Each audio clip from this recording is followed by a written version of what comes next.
హైదరాబాద్ కుక్కట్పల్లిలో జాతీయ రహదారిపై ముగ్గురు మహిళలు కారుతో బీభత్సం సృష్టించారు.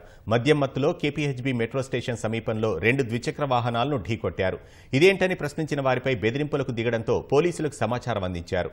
రంగంలోకి దిగిన ట్రాఫిక్ పోలీసులు డ్రంక్ అండ్ డ్రైవ్ పరీక్షలు చేయగా రీడింగ్ 212 పాయింట్లు వచ్చినట్లు వెల్లడించారు. కేసు నమోదు చేసి దర్యాప్తు చేస్తున్నారు.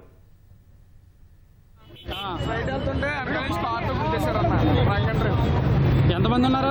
ముగ్గురు ఉన్నారన్న. ముగ్గురు ఆడవాళ్ళేనా? తాగేసి ఆడవాళ్ళు ఉన్నారన్న. తాగేసి ఉన్నారు. నీ బండి వద్దింది? నా బండి, వాళ్ళ బండి, ఎర్ర బండి, 2 బళ్ళు. రైట్ వెళ్తుంటే వెనకాల స్పాట్ గుద్దేశారన్న. ఎంతమంది ఉన్నారు? ముగ్గురు ఉన్నారన్న. ముగ్గురు ఆడవాళ్ళేనా? తాగేసి ఆడవాళ్ళు ఉన్నారన్న. తాగేసి ఉన్నారు. నీ బండి వద్దింది? నా బండి, వాళ్ళ బండి, ఎర్ర బండి,